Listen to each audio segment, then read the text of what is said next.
We have on my far left the pastor of Metropolitan A.M.E. Church, William Lamar, and with him is Thelma Dean Jacobs, who is the church historian for Metropolitan. Welcome to both of you, thank you. And sitting next to me is Reverend Robert Bell, who is the pastor of 15th Street Presbyterian. Let's begin with Miss Jacobs. Huh? Would you like that? If you, whatever you'd like, sure.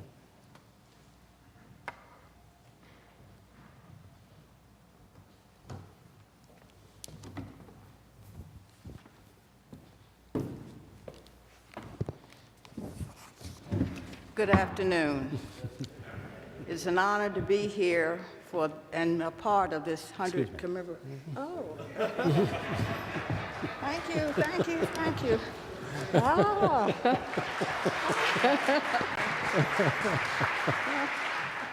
Head and shoulders above everyone else. Again, good afternoon, and thank you for this honor of making me a part of your 150th anniversary commemoration. For the next few minutes, I will share with you some information about the history of the African Methodist, or A.M.E. Church, the history of the A.M.E. Church in the District of Columbia, and the history of two Civil War-era A.M.E. churches, Israel Bethel, Union Bethel, and the presiding prelate of those churches, the Bishop Daniel A. Payne. And I will show at the end with two post-Civil War events. The parent African Methodist Episcopal, or A.M.E. Church, grew out of an anti-segregation protest at the predominantly white St. George's Methodist Episcopal Church in Philadelphia in the late 1780s.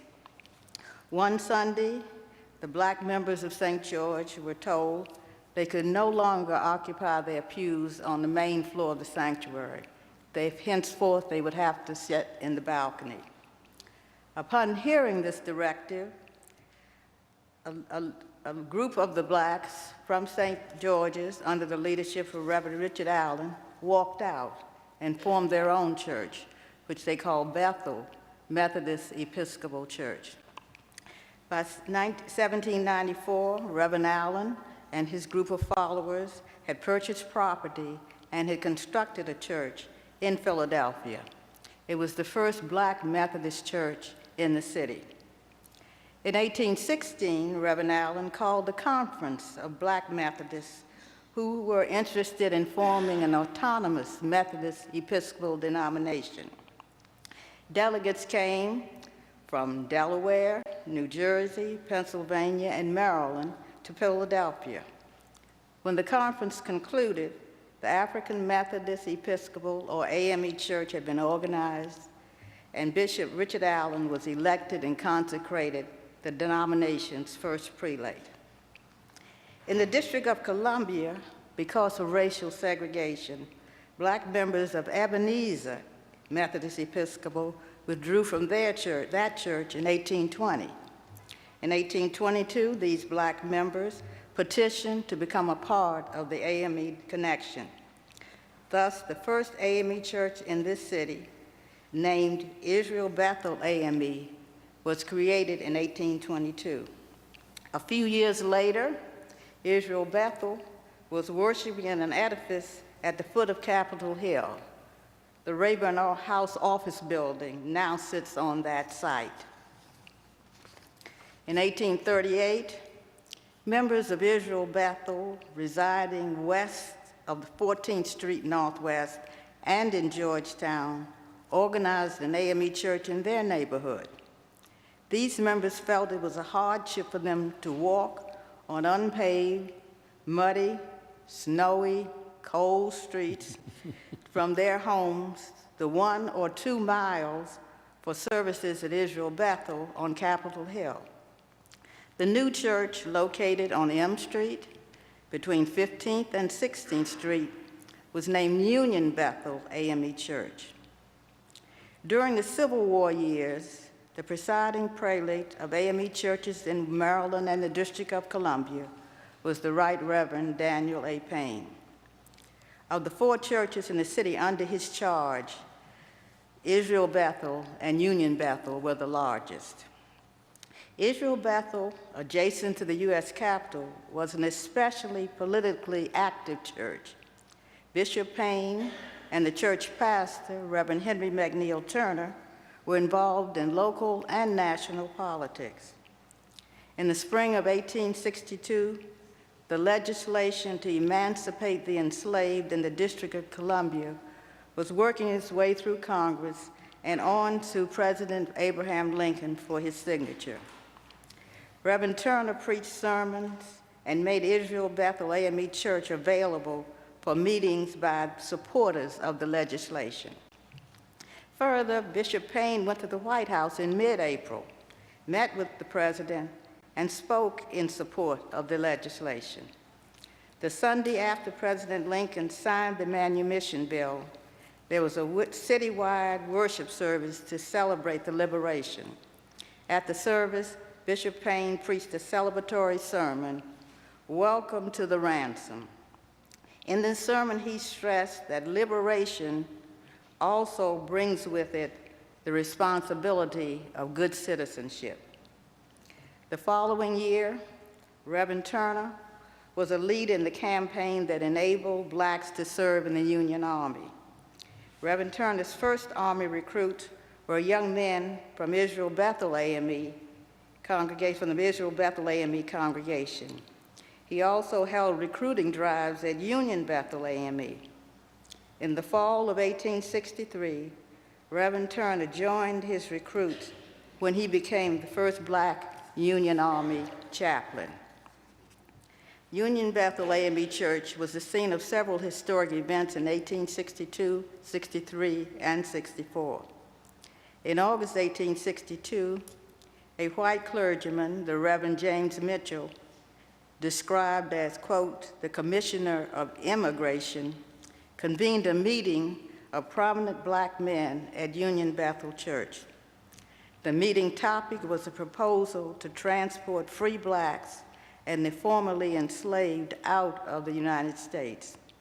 At the meeting, 5 men were selected to meet with the president at the White House. Although none of the men were Union Bethel members, the group of 5 and Reverend Mitchell returned to Union Bethel on the day of the meeting and walked 4 blocks from the church to the White House. You can find details of the meeting in the digitized Lincoln papers at the University of Michigan. After slavery was abolished in the District of Columbia, thousands of blacks came into the city, mainly from Virginia and Maryland. Most of them were destitute and in dire need of food, clothing, and shelter. Therefore, in October 1862, Reverend James Handy, pastor of Union Bethel A.M.E. Church, helped form the Union Relief Association. The association was one of many organizations created to alleviate a crisis in the community. The Union Relief Association gathered contributions of money, food, and clothing from its members and held many fundraising events at the church. After a denomination-wide appeal went out in the church newspaper, the Christian Recorder, donations came to the association from AME members across the northern part of the United States. Mrs. Elizabeth Keckley, well known as dressmaker for Mrs. Mary Lincoln, was a member of Union Bethel A.M.E. during the early years of the Civil War. In late 1862, she was president of the Contraband Relief Association. Mrs. Keckley obtained donations of money and clothing from the Lincoln family for the association. Reports of Mrs. Keckley's fundraising speaking tours to Philadelphia, New York, and Boston made front-page news. In 1863, Union Bethel held meetings to recruit men for the 1st Colored Regiment. The church followed up with meetings about caring for those who entered military service and their families. One unusual meeting in September of 1864 discussed raising funds for procuring substitute for colored draftees. The 13th Amendment passed the United States Senate in April 1864. One provision to set aside Texas for African territorialization was not part of the final legislation. The 13th Amendment passed the House of Representatives on January 31st, 1865. I conclude with a few post-Civil War events. Most Methodist denominations meet as a delegated group every 4 years in a convention called the General Conference. The 1868 A.M.E. General Conference was held in Washington at Israel Bethel near the Capitol. When the A.M.E. General Conference convened that May, Representative Thaddeus Stevens, Republican of Pennsylvania, was ill. He had been, in January 1865, the last member of the U.S. House to speak on behalf of the 13th Amendment. To show the appreciation of the denomination for that speech and for all Representative Stevens had done on behalf of Black Americans, an A.M.E. delegation visited him in his home. He died a few months later. Thank you.